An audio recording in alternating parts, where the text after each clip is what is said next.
semangat kantor Pelindo Regional 1 Cabang Dumai yang siap untuk menerima sosialisasi terkait dengan Assalamualaikum warahmatullahi wabarakatuh. Waalaikumsalam warahmatullahi wabarakatuh. Kayaknya sudah mampir ke kedai kopi dia Pak ya. Assalamualaikum warahmatullahi wabarakatuh. Waalaikumsalam warahmatullahi wabarakatuh. Terlebih dahulu izinkan saya perkenalkan diri. Saya Delvira. Asal usul saya, besar saya, kecil saya adalah di Kota Dumai. SD saya di Laboroseng. SMP saya dari luar negeri, Dallas, Batu Laksamana, dan SMA saya PGRI. Dan setelah saya tamat ke daerah, setelah 27 tahun baru saya injak naik. Terakhir saya 9 tahun di Papua. Setelah selesai saya dari Papua, saya lihat program untuk narkoba ada di 2 daerah. Satu Kota Padang, satunya lagi di Kota Riau.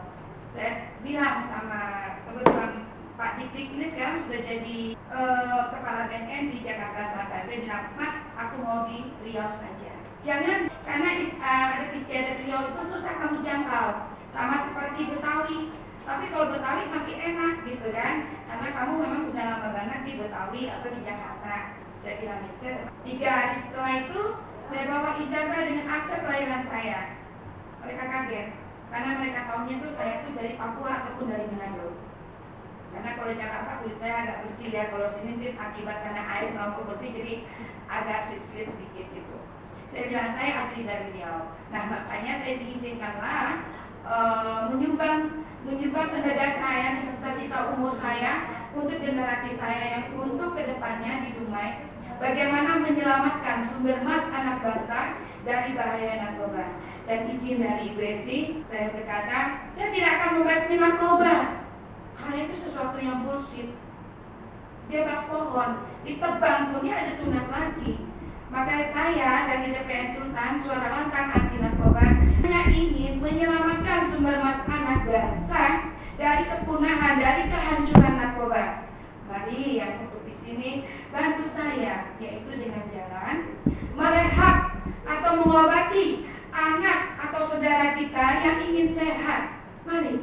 Dan DPN Sultan bekerjasama dengan Rumah Sakit Loka di Batam dan Rumah Sakit Rehabilitas di Loka itu free, tanpa biaya.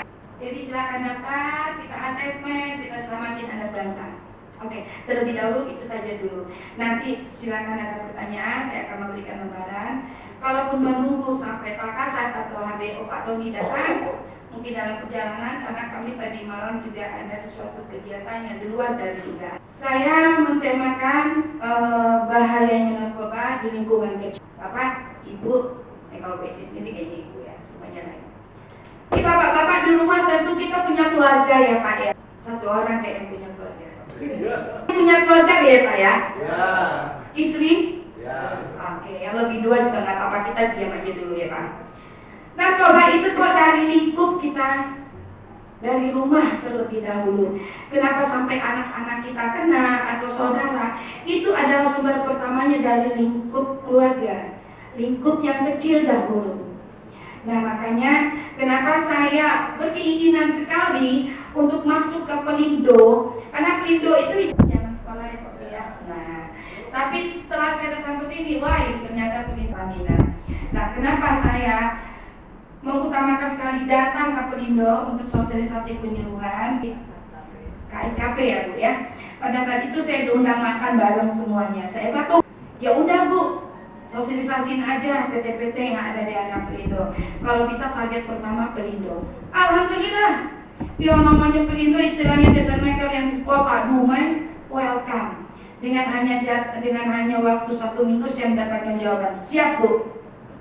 Nah, maka dengan di sini Bapak dan Ibu, saya tidak akan bercerita, wah bahaya narkoba seperti apa. Anak kecil juga ditanya, narkoba juga ada tahu. Kayak suatu tidak greget. Nah, di sini saya sebenarnya akan mengadakan dialog interaktif. Kami karena berhubung Pak Kasat Mardimer kita dengan Habib kita Pak Doni lagi ada suatu acara yang tidak bisa ditinggalkan. Mungkin saya yang mewakili beliau, semoga dalam saya menjawab ini mereka akan datang.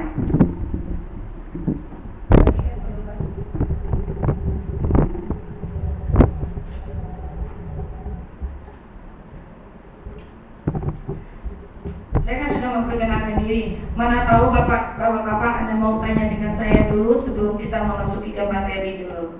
Silakan Bapak mau nanya. Iya Pak. Gue demen nih kalau Bapak duluan yang bertanya.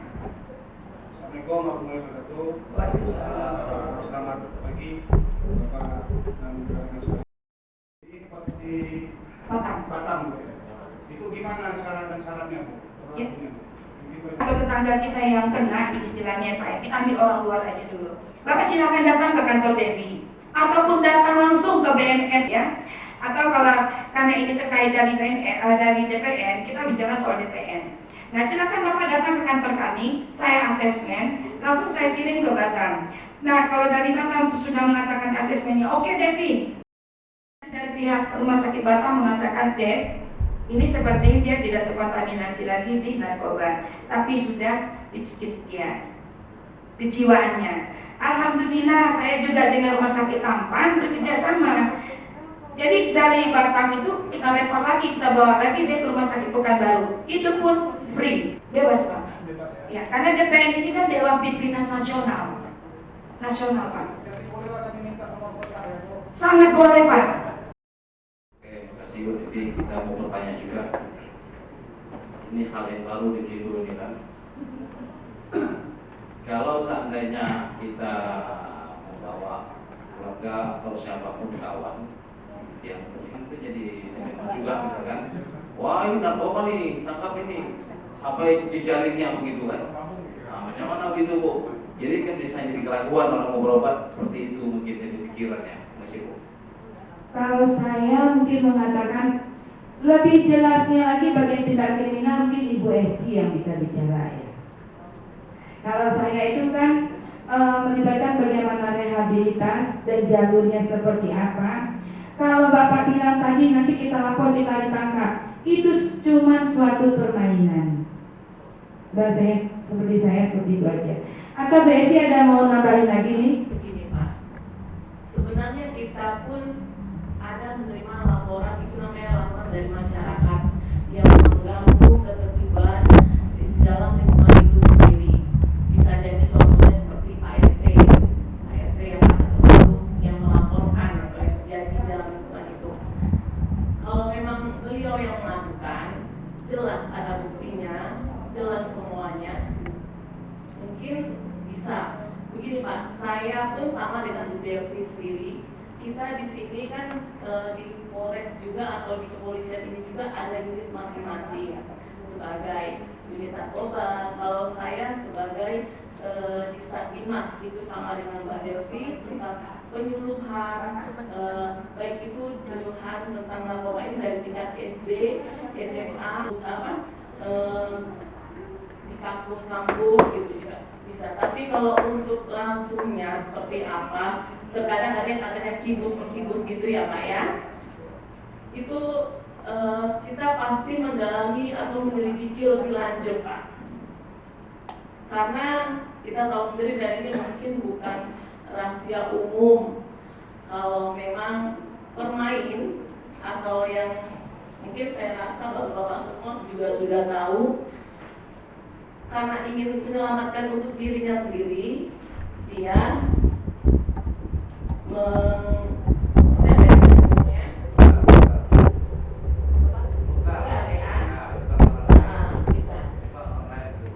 tapi untuk lebih lanjutnya memang anggota Satres Narkoba sendirilah yang bisa memberikan seperti itu. Kalau saya sebagai unit saya cuma menghimbau kepada bapak atau kepada ibu yang di sini memiliki anak atau supaya terjun langsung ke sekolah-sekolah, dan kita juga menghimbau kepada para gurunya untuk sekecil apapun tindakan anak yang sudah melenceng dari anak-anak yang memang normal, itu cepat kita terima semuanya tindakan atau kita terima semua laporan dari para guru tersebut. Begitu Bapak, terima kasih. Sebenarnya memang wajib seluruh warga atau yang namanya kita yang orang Indonesia berdarah NKRI wajib untuk melapor, wajib memberitahu kalau ada suatu pergerakan di sekitar kita. Karena itu juga ada suatu undang-undangnya juga. Karena kenapa? Ada suatu undang-undang mengatakan kenapa menutupi, kenapa tidak memberitahu. Mungkin itu maksud dari Pak Yopi ya. Kalau diberitahu kan gue kena tangkap, nggak dikasih tahu gue kena tangkap juga. Karena memang ada undang-undangnya. Wajib memberitahu, karena memberitahu itu adalah suatu kerjasama yang baik antara kita dengan aparat. Nah, bagi Pak Yopi. Maksudnya begini, mungkin bukan itu maksud saya seperti ini, tapi terima kasih juga penjelasan seperti itu. Jadi pengalaman dulu tadi, kita anak kawan atau saudara gitu kan, kita bikin dia direhab. Ya, ini kan pecandu, kita bikin dia direhab. Tentu kita untuk mereka itu melaporkan apakah melaporkan itu atau kemana begitu BNN. Buat tolong direhab anak kita ini atau saudara kita ini terlibat narkoba. Kita minta direhab. Kita melapor itu apakah di proses penangkapan atau memang langsung wajib direhab. Wah ini direhab silakan saja. Gitu langsung begitu atau proses lagi terus di apa telusuri jejaringnya begitu kan? Apakah seperti itu? Oke, yang penjelasan dari Pak Yopi ini akan saya kembangkan lagi.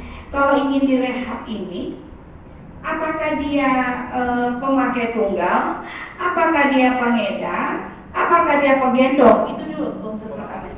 Pemakai tunggal, kalau itu tidak hanya keluarga yang tahu atau hanya lingkup. Kenapa harus ditangkap, Pak? Silakan datang ke kantor BNN atau ke DPN Sultan dan ini adik saya atau saudara saya ingin direhab. Nah, saya minta data, saya asesmen. Saya langsung kasih ke Batam, ke Dokter Danu. Nah, dengan adanya data tersebut, kan diminta nomor telepon keluarga yang bisa dihubungi. Nanti langsung dari Batam telepon keluarga. Nah, dari telepon keluarga itu baru kasih tahu dengan saya, dan silakan mereka datang. Jadi tidak ada jalur-jalur khusus ya Bu Esi, silakan datang. Kasih data, saya asesmen, oke, kata mereka silakan. Tapi kalau yang mau direhab sudah tergari tangannya di kepolisian, itu pasti ada pasal-pasalnya, pasti ada caranya, prosesnya. Tidak segampang kalau ingin sehat datang ke kantor saya, asesmen, saya kirim, ayo Pak, kita ke Batam. Tapi kalau udah masuk yang seperti ini, itu semuanya ada proses dan ada peraturannya. Begini Pak, kalau beliau ini, teman saya ini memang udah kalau katanya di Rukiah udah gitu ya Bu ya, udah di Rukiah udah apa, jadi orang tua dan keluarganya ini sudah angkat tangan. Jadi seperti apa? Tangkap polisi silakan, tangkap polisi biar saja, seperti itulah ya Pak ya. Tapi karena ya namanya orang tua, gimana solusinya supaya anak ini sembuh, karena dia memang memakai, dan itu pun kenapa dia memakai itu karena pergaulan. Awalnya memang ya pergaulan itu memang diri kita sendiri lah yang membatasi segala sesuatu yang ada pada diri kita ya Pak ya. Jadi dia minta untuk ditemani, dia minta supaya direhab, dan alhamdulillah itu waktu itu masih di Lido ya Bu ya. Lido ya, waktu itu dia di Lido, direhab itu lebih kurang semua administrasi semuanya lebih kurang 4 bulan, dan alhamdulillah sehat sampai saat ini. Udah pengobatan sudah oke, kata dokter, pulang, ternyata imannya masih tergantung-gantung. Jadi memang tergantung dari keluarganya. Makanya saya bilangin, semuanya itu adalah keluarga. Bagaimana awal pertama keluarga membina anak-anak dan memberikan asupan yang benar, sudah disekolahkan. Nah, tinggal nih anak, bagaimana sih caranya dalam pergaulan gitu. Saya juga heran kemarin Kota Dumai, semakin panasnya denda yang diberikan dari pihak kepolisian atau hukuman seberat-beratnya tentang narkoba, semakin berkembang, nggak ada efek jerah gitu. Izin Bu Esi setengah kilo aja seumur hidup ya Bu Esi ya. Setengah kilo seumur hidup, nggak ada efek jerahnya gitu. Nah, itu nggak ada efek jerahnya kalau di penjara gitu juga. Sudah penjara baru pertama kali masuk penjara dia lulusan SD. Nanti pas keluar dari penjara dia pasti udah tamatan kuliah. Kenapa? Ilmunya tuh yang ada dalam penjara. Masuk SD keluar udah S2. Bagaimana cara mengoper-ngoper ini? Bagaimana jalurnya? Siapa sih orangnya? Enak, ikut nak kayu, nak macam ini, nak jadi MacGyver, nak jadi semua ilmu ada di sana. Makanya SD masuk, keluar sudah S2. Oke, DPP ada lagi? Mantap. Nah, kalau ada keluarga kita, silakan pintu kantor dibuka 1/24 jam. Dan saya selalu standby. Dan sudah banyak sekali yang orang Kota Dumai kita yang sudah saya selamatkan. Itu memang free. Cuma hanya butuh ongkosnya aja ke Batam. Dan doakanlah saya, semoga saya bisa menggandeng dinas sosial untuk membantu orang yang tidak mampu. Kalau pengen sehat, dari dinas sosial kita minta perbantuannya. Nah, tinggal bagaimana masyarakat Kota Dumai mendukung bagaimana pergerakan DPS Sultan. Terima kasih. Begini Bu, di sini kan ada nih beberapa faktor penyalahgunaan narkoba lingkungan kerja antara lain karena penggantian waktu shift jaga. Ya. Jadi yang membuat motivasi pekerja itu karena di sini kan nih berat pekerja terjerumus dalam narkoba untuk memakai lagi narkoba itu bagaimana antara faktor penyebab terjadinya penyalahgunaan itu? Diganti shift kedua, bajingan. Atau otomatis orang akan ikut. Gua kelompok yang ini aja dah yang bajingan, aman, damai, tenang, katanya kan. Sure, nggak ada kiri kanan. Kalau yang sebelah sana, usah Miko. Orang tuh ngaji tuh Gus, kena tinggal gitu nengok. Nah, yang orang jalurnya ke kiri tentu ikut ke kiri. Assalamualaikum Pak Madinaku, Pak Doni silakan. Ya tepuk tangan dulu tuh Pak Madinaku kita nih. Nah, saya bilang dulu, ini saya dulu, nanti baru kita lempar tentang kriminal dengan pakarnya kita banget nih. Nah, kan saya bilang jalurnya kemana ini ya, ke kiri atau ke kanan? Kalau kebetulan jalurnya ke kiri, saya pasti akan ikut ke kiri, karena situasi saya aman.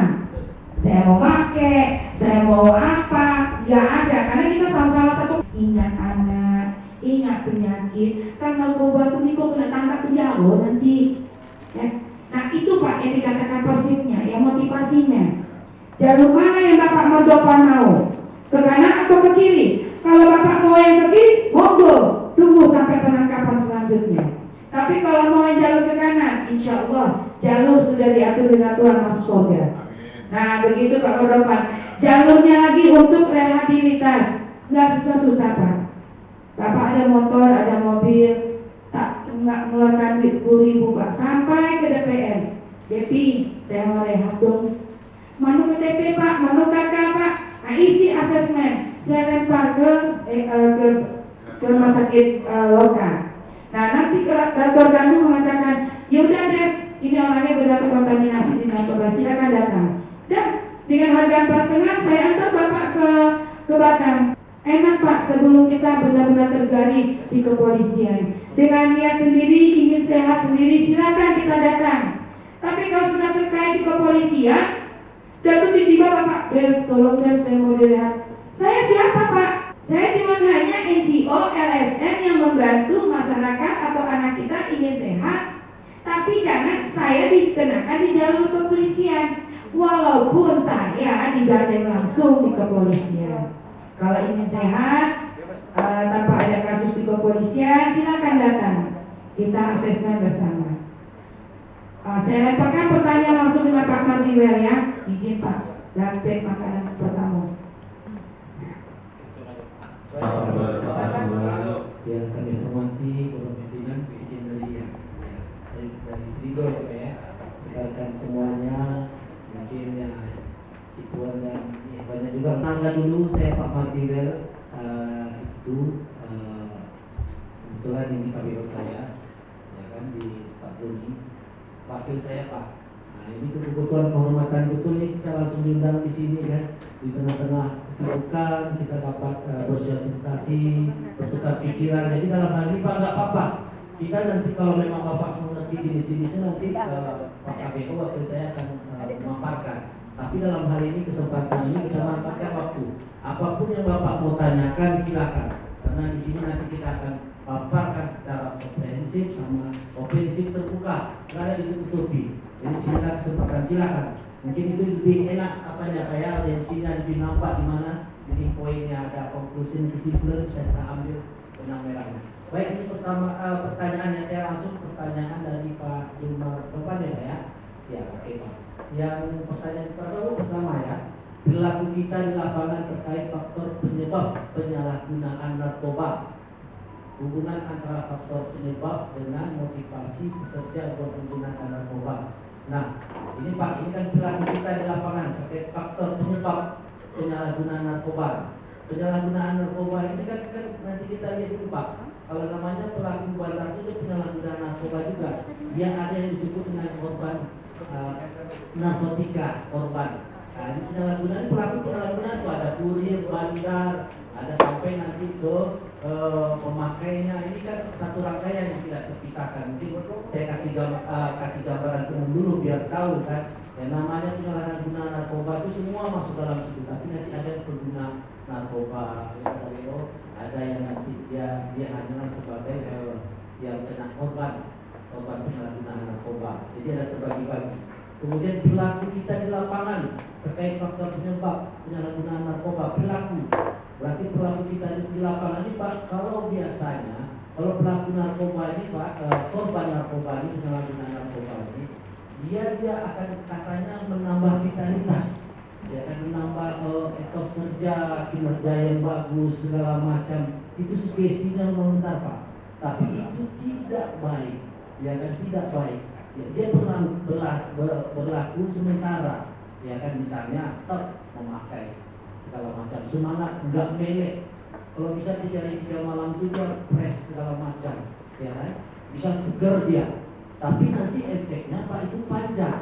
Mengapa di Cina, Taiwan, di daerah-daerah negara-negara seberang itu Pak, mereka menghemat kos biaya dengan memberi narkoba kepada karyawan buruhnya, ya kan? Dengan arti kata, dengan mereka kerja lembur, produktivitas meningkat, ya kan? Mereka kasih suplai, jadi akibatnya menjadi ketergantungan.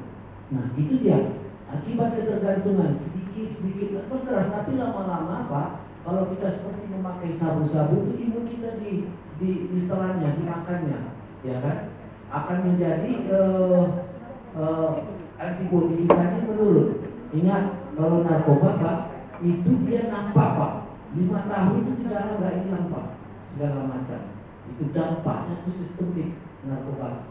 Tidak hanya dampak sosial, tetapi dampaknya itu melebar. Contoh, mengapa saya kasih gambaran narkoba ini seperti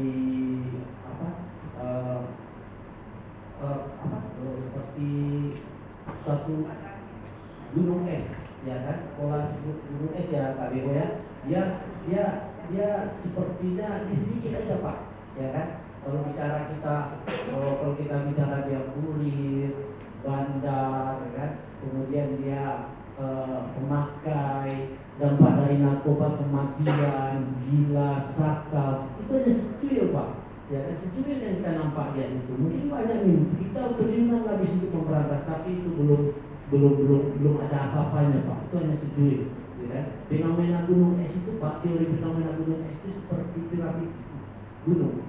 Yang kita tengok di tengah dasar lautan itu hanya sedikit, ya kan? Kami memberantas ratusan, saya sama KBO menangkap ratusan kilogram. Kemarin kami juga indeks 60 karung kami hajar kan, segala macam yang mungkin kalau tangkapan kami 200 kilo, 100 kilo itu belum seberapa, itu hanya secuil, ya kan? Fenomena gunung es itu hanya secuil, tapi yang sistemiknya Pak di dalam air. Apa yang dalam air itu Pak? Dampak dari fenomena itu salah satunya, kalau orang sudah candu narkoba Pak, kalau orang sudah sakau narkoba, apapun dilakukannya. Apa yang dilakukannya? Contoh, kalau dia sudah narkoba Pak, itu isi di rumah itu Pak bisa hilang semua, ya kan? Benar, apapun tetangga bisa hilang. Timbul tindak pidana baru, implikasi yuridis timbul, pasti itu otomatis pasti timbul. Kenapa bisa timbul? Ada kasus yang kita tangani, hartanya terjual semuanya, keluarganya terbengkalai, ya kan? Timbul KDRT, timbul penelantaran sosial, timbul eksploitasi anak. Kalau sudah makin narkoba Pak, kalau kita ada sakau Pak, bawa mobil itu bisa timbul lantas. Kemarin ada kejadian itu ratusan mobil ditabrak, korban dari orang pecandu narkoba, ratusan orang meninggal. Artinya apa? Narkoba ini kita korbannya semua. Tidak pemakai pun bapak korbannya. Kalau bapak tidak benci narkoba, bapak bisa jadi korban. Itu secara otomatis, baik di keluarga, anak, saudara, itu otomatis kita korban sebenarnya, Pak. Bukan mereka-mereka yang penyalahguna narkoba, pelaku narkoba kita. Narkoba ini mengapa dikatakan extraordinary crime, transnasional, kejahatan yang luar biasa, kejahatan yang melintasi batas negara, karena begitu dia kuatnya Pak, sudah masuk di proses bukan ideologi, politik, sosial, keamanan, dia masuk semua. Mengapa Indonesia dijadikan sasaran utama? Karena kita ini sifat orang Indonesia ini sifat mau tahu, Pak. Ya kan, apalagi anak-anak kita, ABG kita coba-coba, ya kan, oh enak ternyata, oh sedap ternyata, ya kan. Pasti seperti itu. Sekarang yang tingkat narkoba ini mengkhawatirkan, Pak. Sudah sampai di pelosok-pelosok. Orang yang donosarin aja Bapak tengok, habis dapat upah 100.000 atau 50.000, dia pakai, Pak. Timbul vitalitasnya, semangatnya lagi. Termasuk kalau kita karyawan-karyawan kita, Pak, yang di lapangan, ya kan, kita harus lihat gejalanya. Gejala fisiknya kalau sudah ada perubahan di diri dia, cepat cegah. Kalau bisa nanti panggil kami, ya kan, oh mau dites urin selama cepat tes. Lebih baik kita mencegah daripada akan berdampak sistemik di organisasi kita, di perusahaan kita. Percaya kata saya, itu tanggung jawab kita korban. Kalau kita anggota kita salah satu atau beberapa, itu pasti kena semua, Pak. Dia mulai narkoba ini pelakunya pintar, Pak. Dikasihnya bujuk rayu. Coba pada anak muda generasi kita, karyawan-karyawan kita, coba dulu sedikit, candunya. 2 kali coba sedikit dulu. Akhirnya kalau sudah 3 kali sudah masuk candunya, Pak, itu tak akan gratis lagi. Yakin tak akan gratis lagi. Kita akan berusaha mendapatkan barang haram tersebut. Jadi dampaknya besar. Termasuk saya bilang tadi, ada KDRT, semuanya dampaknya, sehingga sistemik. Jadi kalau hanya kita lihat, kita menangkap, itu apa-apa. Triliunan biaya habis untuk negara ini untuk memberantas narkoba. Tetapi dengan cara apa? Nah, inilah mengapa Bapak Kapolri kita, ya kan, melalui Bapak Kapolda meletakkan, kalau kami ini ada program, Pak, namanya Kampung Tangguh. Kalau di Kampung Dalam nih, Pak, sasaran kita istilahnya itu ada namanya Kampung Tangguh. Kampung Tangguh itu apa? Kampung wisata itu, Kampung Tangguh itu kami biar monitor mengapa peredaran narkoba di titik-titik ini dijadikan sasaran oleh pelaku. Sehingga kami bersinergi sama-sama dari ada Bimasnya, bersinergi menggandeng polisi berseragam. Kami mengadakan sosialisasi, preventif, pencegahan, preventif, pendekatan terus. Supaya sadar dampak ini banyak, bukan hanya pendegakan hukum, dampak ini banyak. Maka kami lakukan, mungkin kami adakan tapis Quran, kemudian ada membangkitkan budaya masyarakat kerajinan tenun. Kami bangkitkan lagi apa kira-kira potensi. Oh, ada bermanfaat. Kemarin ada yang juara tapis Quran, juara MTQ, kami bangkitkan sampai budidaya tanaman ekspor impor. Kami giatkan sosialisasi. Di samping penegakan hukum. Penegakan hukumnya kita gas terus, Pak. Karena mereka memanfaatkan situasi seperti Kampung Dalam ini dimanfaatkan oleh pendatang memanfaatkan, dikasihnya generasi muda dengan mencoba narkoba. Nah, akhirnya mereka kita pasang CCTV, kita pasang pos di situ, kita monitor. Walaupun tidak ada CCTV, kita dihancurin sekali, 2 kali, 3 kali, tapi dengan intensitas kita lagi dan lagi, itu bisa kita cegah. Kalau kami polisi tidak bisa sendiri, Pak, kami bantuan Bapak. Kalau ada indikasi, informasi, laporkan ke kita. Ini tanggung jawab kita bersama. Izin, Pak. Jadi tadi Bapak bilang laporkan. Jadi ada yang bertanya sebelum Bapak datang, nanti kalau kami dilaporkan nanti kami kena tangkap. Nah, ini bedanya. Sebenarnya dilaporkan tuh, Pak, informasinya itu sangat secret, sangat rahasia pelaporannya. Kalau kami bekerja sendiri tidak bisa, Pak. Bapak informasi boleh secara japri segala macam. Itu kalau kita ada di BHI, kita namanya buku jaringan. Kalau Bapak informasi dilindungi. Narkoba beda dengan tindak pidana umum. Tindak pidana umum itu harus lapor, Pak, saya dirugikan, ditipu gelap. Pak, saya ini diserobot tanah saya. Pak, dilakukan penganiayaan terhadap seorang anak saya, itu tidak pidana umum, itu namanya model B laporannya. Kalau kita model apa? Nggak ada dah Pak. Orang melapor, Pak, saya pelaku narkoba, ada nggak kira menurut Bapak? Nggak ada kan? Nggak ada Pak. Pak, tangkaplah Pak saya Pak, katanya kan tangkap saudara saya, nggak ada Pak. Jadi kita betul-betul secret, betul-betul rahasia, kita jaga kerahasiaannya. Tanpa informasi bapak-bapak, tanpa laporan bapak-bapak, gimana kita menyelamatkan generasi muda kita nih Pak? Gimana? Narkoba ini sangat seperti virus ya, bergeraknya banyak. Apalagi kita di rumah ini Pak, lintasan tempat paling strategis. Itu dari rumah ini Pak mau dikirim kemana menurut Bapak? Sampai ke Papua sana, sampai ke Bali sana, Rian Jaya. Berapa kita bisa menyelamatkan generasi muda kalau Bapak sedikit peduli atas narkoba, sedikit saja memberi informasi tentang narkoba, baik dari karyawan kita sendiri ataupun orang lain ya. Karena Bapak mata telinga kami, kalau kami berbuat kami hanya personil terbatas Pak, ya kan? Kami pun mungkin sudah ditandai, kayak saya pun sudah ditandai. Oh ini Pak Kasat, ini Pak KBO waktu Pak Kasat sudah tahu kami bergeraknya, karena mereka sudah tahu, mereka canggih-canggih Pak pelaku ini, mereka punya jaringan. Tanpa bantuan bapak-bapak, identitas bapak, kerahasiaan bapak saya jamin, ya kan, saya jamin. Laporkan aja, kita juga ada apa ya Pak Kabeo, kita ada WhatsApp kita juga, ada Pak Japri, kita juga punya sosmed kita juga ada. Kalau bisa ke saya pun tidak apa-apa laporkan, karena ini tanggung jawab kita Pak. Kita mau, kita pasti bisa. Tapi kalau kami sendiri tidak bisa Pak. Jadi apapun kalau ada gejala di karyawan Pak, sampaikan aja, kami terbuka, kami siap 24 jam. Ya kan? Artinya kita ini sudah betul-betul konsen narkoba. Mengapa saya bilang di tingkatan teratas, karena sudah parah Pak. Pasar yang terbesar di Indonesia, bayangkan dari puluhan negara, mengapa sasaran narkoba ini kita berantas, dia bangkit lagi, kita berantas, dia bangkit lagi. Setidaknya kita berusaha.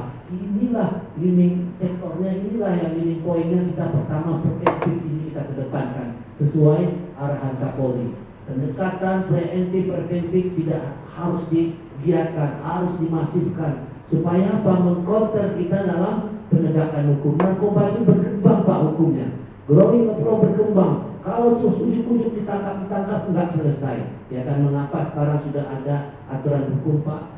Kan ada perpol 81 semua tentang rehabilitasi PAT. Mengapa kami nanti orang-orang seperti ada karyawan Bapak Pak yang kena yang kecanduan narkoba kita rehab Pak, supaya mereka kembali keadaan semula. Kalau kami ujuk-ujuk penegakan hukum, nanti ke depannya Pak mereka lebih pintar Pak, ya kan, pintar dalam segala hal. Gara-gara penyalahgunaan narkoba nanti juga jadi bandar ya Pak, ya kan, ilmunya berkembang, ya kan. Salah satu pengendali narkoba itu yang besar itu di lembaga pemasyarakatan. Berpikir kita, mengapa pengendalinya selalu di lapas? Nanti kalau kita terus di ujung, kasihan beban negara, biaya banyak, ya kan. Tambah nanti kasus ribuan, jutaan pelaku penyalahgunaan narkoba kita tangkap, tidak efektif. Mengapa ini lebih diutamakan, diinginkan supaya kita bisa mencegah demi karyawan kita segala macam. Jangan sungkan-sungkan, kami ofensif, kami terbuka. Apapun Bapak tanyakan Pak, gimana teknik pencegahannya Pak, bagaimana, silakan bertanya. Karena ini tanggung jawab kita bersama ya Pak GBO ya. Itu Bu Devi. Mungkin ada yang ditambahkan Pak? Masuk kita ke pertanyaan kedua ini Pak. Ini kan kita dialog nih. Ini tadi dari Pak Dovan, bagian divisi kami dia dari Nagara. Nah ini dari Bapak Rudi, bagian divisi bisnis dan pelayanan kapal. Pertanyaannya, ganja termasuk dalam kategori narkoba. Jadi terkait dengan demikian, ada seorang anak yang membutuhkan ganja tersebut sebagai obat. Bagaimana tanggapan atau pelaku dari anti narkoba dengan persoalan tersebut? Jadi ganja itu dipakai untuk pengobatannya, Pak Budi? Oke, kalau gitu kan, kalau ganja ini kan ada pidananya ya, kasus pidananya. Nah kalau seperti ini kita lempar langsung dengan Pak Martiwel ataupun dengan Pak Doni. Nah, apakah ganja itu termasuk dalam, apakah Ganja itu saya pakai untuk pengobatan, sedangkan ganja tersebut adalah hukuman ada termasuk salah satu hukuman pidana. Nah, bagaimana masalah ini bisa kami ketahui dan bagaimana pemecahannya, Pak? Baik, terima kasih buat pertanyaan dari Mas Rudi. Sebelum saya jawab, pertama-tama kami minta maaf dulu karena sesuai dengan undangan itu jam 9 ya Bu. Cuman ya namanya kami di kepolisian itu kegiatan itu banyak, padat, dan kadang tidak menentu. Jadi pada saat tadi saya persiapan mau ke sini, pimpinan perintahkan ada rapat. Jadi mau tidak mau saya langsung geser. Kemudian ya puji Tuhan kita bisa bawa Pak Kasat langsung di sini, gitu kan. Jadi terkait dari pertanyaan tadi, masih banyak waktunya nggak Bu? Masih banyak ya. Kalau memang masih banyak, saya boleh bukakan 3 kilo jenis daun ganja kering. Ini dia. Ganja itu ini nama lainnya Pak. Cannabis, marijuana, cimeng kalau orang kita bahasanya cimeng. Cimeng, asis atau rumput atau grass. Ini dia. Pemakaian lama menurunkan daya tahan sehingga mudah terserang infeksi, dapat membuat ketagihan secara mental, pikiran menjadi lambat, akan tampak bodoh, mempengaruhi konsentrasi dan ingatan. Seringkali pengguna mencari obat-obatan lebih keras dan mematikan. Ini dia Pak, akibatnya ini jelas, mengakibatkan nadi, keseimbangan dan koordinasi tubuh yang buruk berperilaku. Jadi terkait pertanyaan dari Pak Rudi tadi, ganja termasuk dalam kategori narkotika, itu jelas ya Pak ya, jelas dia sudah termasuk golongan 1. Jadi terkait demikian, ada seorang anak yang membutuhkan ganja tersebut sebagai obat. Bagaimana tanggapan? Jadi begini Pak, metamfetamin itu memang ada Pak. Dalam dunia medis itu memang dikenal. Jadi Undang-Undang Nomor 35 Tahun 2009 itu yang diatur di situ, yang ada sanksi pidananya itu penyalahgunaan. Ketika benda-benda ini disalahgunakan tanpa izin dari medis atau dari pejabat yang berwenang, dia masuk Pak. Nah, kalau pertanyaan tadi ada anak yang memang kebutuhannya seperti itu, nanti medis Pak yang menentukan. Orang tua ataupun saudara tidak bisa ujuk-ujuk nih nak, oh cimeng aja nih biar sehat kok, yang ada mati Pak. Nah itu dia, itu semua sudah ada, ketentuan aturannya sudah ada. Jadi tinggal lagi kalau memang mungkin Bapak lihat di media sosial sekarang rencananya ganja ini mau dilegalkan, gitu kan? Cuma belum bisa Pak, aturannya belum ada. Ya. Kalau memang nanti ada aturannya, mungkin tidak menutup kemungkinan. Dan sebagai informasi, untuk narkotika jenis ini yang bagus nih Indonesia punya Pak, itu Aceh punya. Aceh, itu makanya perguruan marijuana ini Aceh yang bagus. Cuman jangan coba Pak, atau udah pernah coba? Belum ya? Nah, itu dia Pak. Oke, Bu, atau ada masih kurang jelas Pak? Gimana caranya biar anaknya memang butuhnya tuh ganja nih, ibaratnya lah ya, anggap aja butuhnya memang betul-betul ganja sebagai obatnya. Jadi begini Pak, kalau kita bilang anak itu langsung kita vonis dia butuh ganja, marijuana ini yang dibutuhkan sama pasien ini, mungkin itu. Jadi ada teknik lain ya, dunia medis. Saya juga tidak bisa terlalu jauh nih ngomongnya. Cuman saya ngobrol sama teman-teman yang di medis seperti itu. Yang dekat atau contohnya, kenapa saya bahasakan tadi amfetamin, metamfetamin, gitu kan? Karena itu yang dipakai. Benzo, kalau di obat batu itu ada benzo, itu amfetamin Pak. Itu makanya ketika kita lagi berobat misalkan batu atau flu, nanti itu dokter tanya, Bapak ada mau cek urin kah? Kalau memang tidak ada, mereka akan kasih benzo. Benzo itu ada komposisi dalam obat batu. Kenapa? Ketika Bapak nanti cek urin itu positif Pak, amfetamin. Ya Pak ya, bukan amfetamin. Gitu. Kenapa? Dia ada biusnya. Kalau kita minum obat itu kan pasti ngantuk nih Pak. Nah seperti itu. Jadi kalau dibilang ada pasien yang langsung kita vonis dia, itu dari dokter yang menentukan Pak. Seperti itu. Saya coba mengambil garis tengahnya di samping kata sudah dijelaskan sama kollega saya Pak Dodi, kita belum ada aturan yang mengaturnya. Yang kedua, mengapa kita, ini saya kasih suatu clue, mengapa kita dalam pemeriksaan pelaku tindak pidana penyalahgunaan narkoba selalu kita memberi pertanyaan, apakah saudara ada mempunyai izin? Ya kan Pak, pertanyaan terbuka, apakah Anda memiliki izin dari kewenangan yang dia berfungsi dari ini orang kesehatan Pak. Jadi kita nggak bisa mendahului, oh itu pengobatan anak saya, nggak bisa. Berarti ada apa? Ada esensi pasalnya, klausulnya yang mengatakan di Undang-Undang 35, kalau ada izin bagaimana? Izin boleh. Ya kan, dunia kesehatan untuk farmasi dan obat-obatan, ya kan, itu menahan efek sakit. Tapi ada dosis Pak, ada takarannya, ya kan, untuk dunia kesehatan. Mengapa Bapak bertanya, Pak, di negara lain sudah dilegalkan loh Pak, 15 negara sudah dilegalkan, Meksiko, Italia, Amerika, Australia, ya kan, sampai 5 negara besar Amerika semua melegalkan. Cuma satu kita di Asia yang sudah ya kan, yang melegalkan. Mengapa? Mereka masyarakatnya, penduduknya sudah sadar hukum Pak, sudah sangat sadar hukum. Karakter budaya mereka itu dia sejenis. Beda kita heterogen Pak. Banyak budaya kita di sini. Sifat masyarakat kita ingin tahu. Sifat masyarakat kita bikin sedikit, coba lagi. Ini penyakit Pak.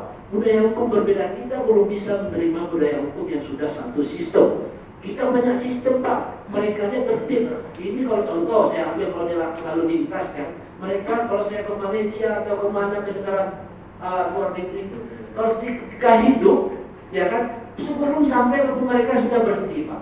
Kalau bisa kita kejar lampu merah itu kan, ini budaya hukum Pak. Dan mereka sadar kalau mereka salah, ya udah, letak tilang di sini, letak segala macamnya, udah mereka bayar pajak, ya kan. Kalau bisa dipersulit, kalau bisa permudah, kejar-kejaran kita. Kadang miris kita Pak, kadang orang mau minta barang pun tidak bisa karena kita duluan. Itulah budaya hukum kita itu belum siap menerima perubahan-perubahan seperti itu Pak. Iya kan? Saya pernah ke Malaysia contohnya, nenek-nenek menyeberang aja bisa ada menit, nunggu semua itu. Padahal sukanya mau dikasihnya 1 menit, 5 menit, segala macam, bisa jalan pelan-pelan. Kalau kita, kalau bisa kejar waktu merah sebelum, ayo masih bisa. Nah ini budaya hukum Pak, kita belum siap.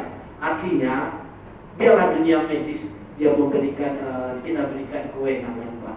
Ada takaran, jangan kita coba-coba. Nanti prognosis sampai kita bagaimana? Kecanduan dampaknya, ganja ini luar biasa loh Pak.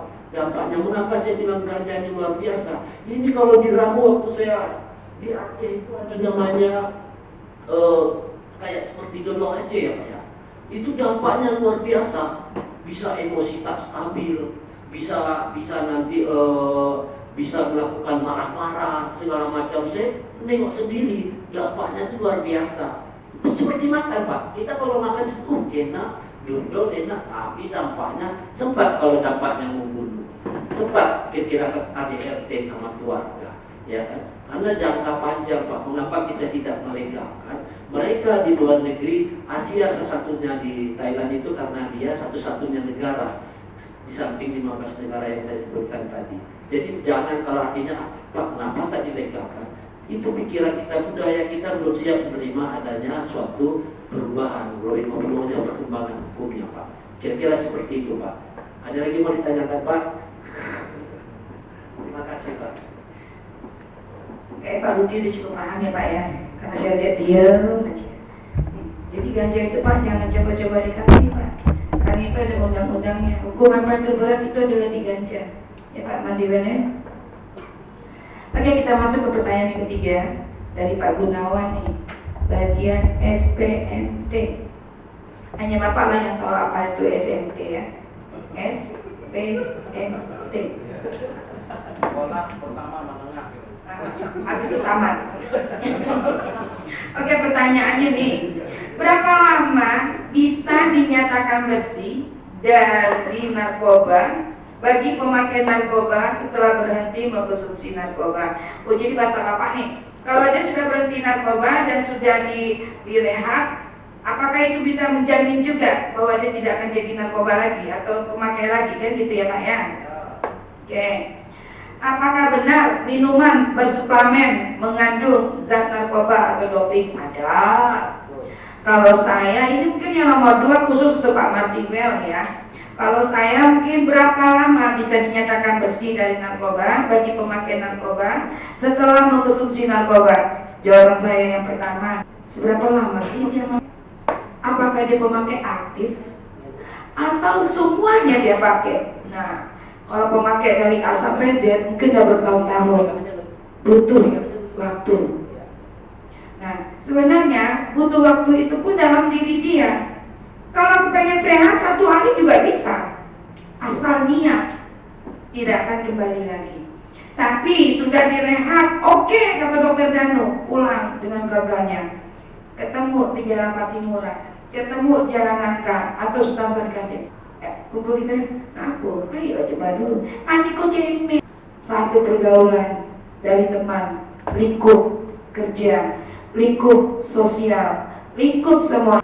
Tapi kalau 1 hari saya jamin bisa sembuh apabila keinginan dalam diri sendiri saya harus. Jadi katakan di dalam diri itu aku pasti sehat, itu pasti sehat. Karena keyakinan itu segala-galanya dalam diri. Kalau pergaulan kita yang batasi, pertemanan kita yang batasi. Oke, kalau seberapa lama sih pengobatan dalam rehabilitas itu tergantung dari kondisi fisik kita. Kalau udah hampir gila itu kayaknya harus langsung masuk ke psikiater atau ke rumah sakit sumber waras gitu. Tapi kalau hanya untuk sekedar kita sehat, ya semoga tidak sampai berlarut-larut. Oke, Pak Martiwel dilanjutkan Pak. 3 harinya Pak. Oh, bayangkan Pak, sudah berapa banyak yang pakai, ya kan? Saya pernah di Polsek Kota, jadikan di reskrim sana, menangkap salah satu 2 orang pelaku narkoba.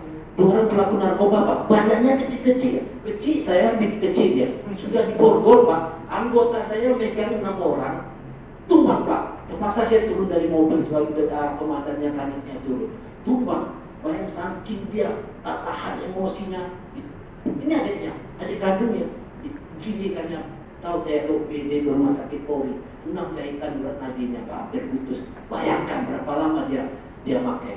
Sama saya juga diamankan pelaku narkoba mungkin yang sudah lama dia pakai, anak muda bisa lepas di 6 orang petugas saya, personil saya yang memegang. Sampai anggota Katim saya bilang, komandan kejar, karena badan saya kecil, saya yang sprint lagi kan, ini beda nih. Kalau bilang kan, sudah hampir jauh, lari meloncat itu, bayangkan sedikit kencang, napas saya kan mau putus, kalau bilang, bayangkan Pak, saking bahayanya narkoba.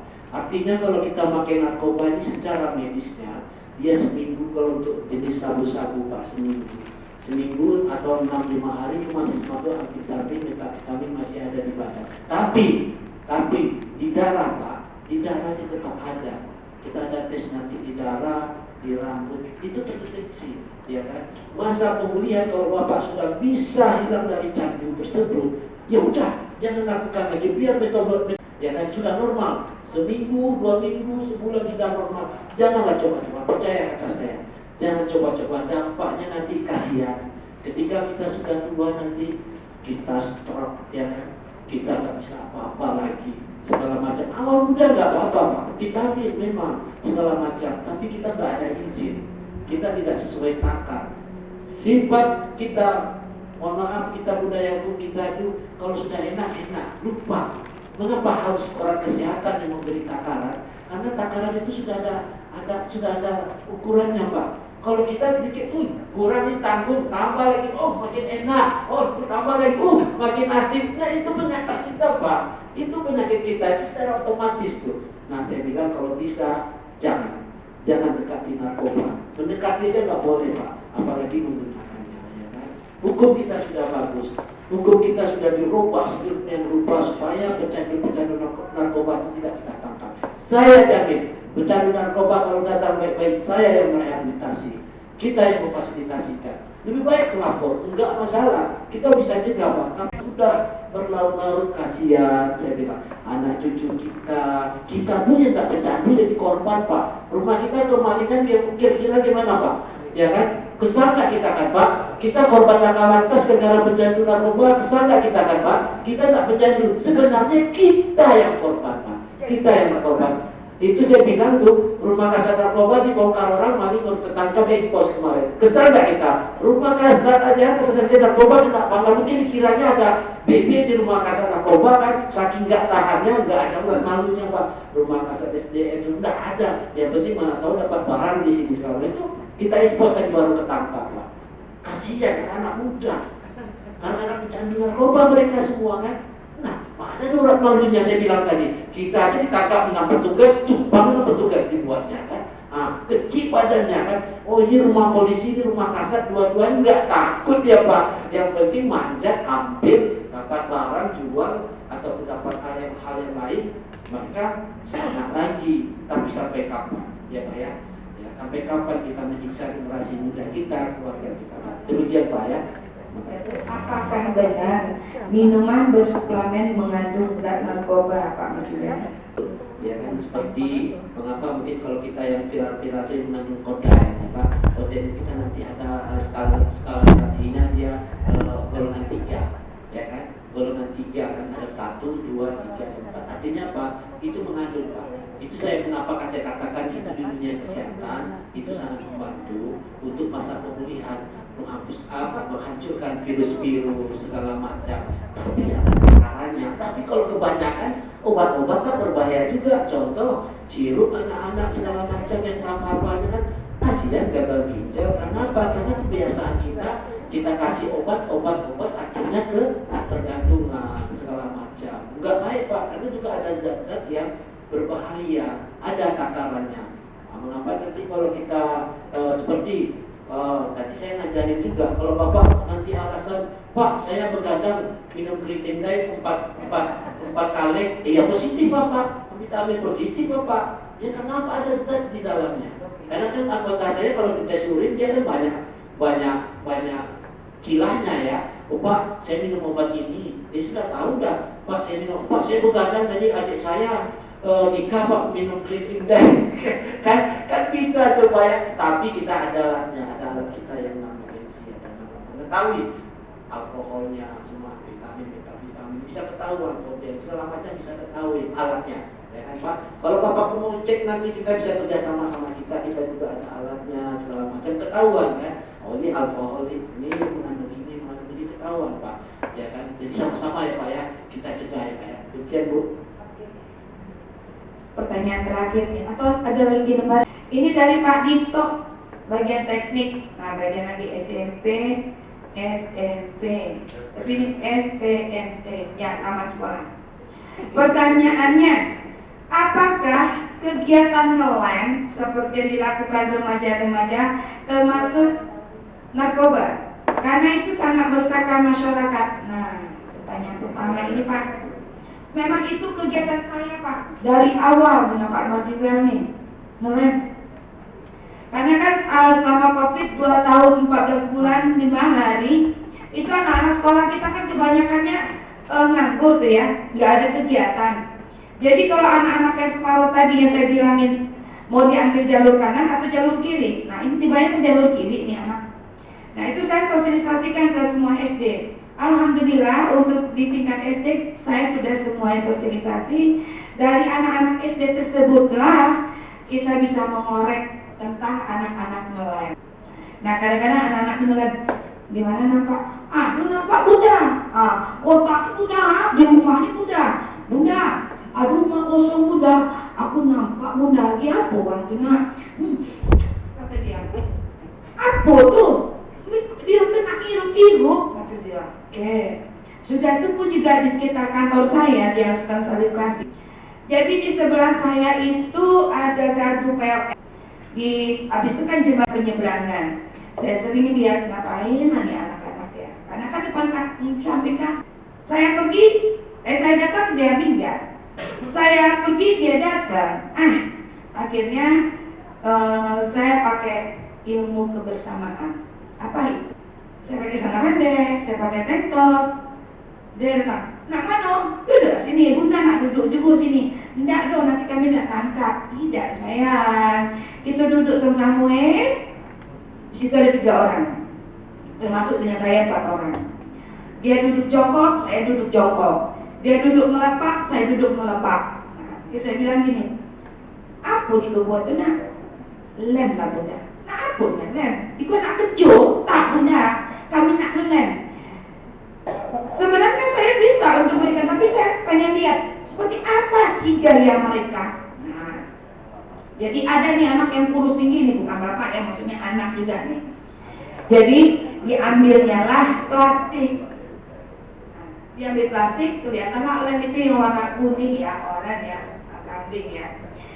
Dimasukinnya, kedua, dimasukinnya lem ke dalam, sepertikan aja.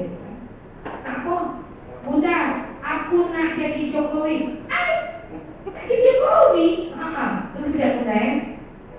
Diambilnya plastik, dihirup cuma 3 kali. Sampai 3 kali. Habis itu diopor ke temannya. Dia langsung perbaiki bajunya. Dia jalan dengan baganya. Siapa yang mau sepeda cycle? Ingat kan iklan Pak Jokowi ternyata jadi doktrin di kepala dia, ingat. Siapa yang mau sepeda cycle? Bilang dengan Bapak. Berubah dia menjadi Pak Jokowi. Ya. Yang satunya lagi, apa di kona? Aku nak jadi Superman bunda. Kenapa?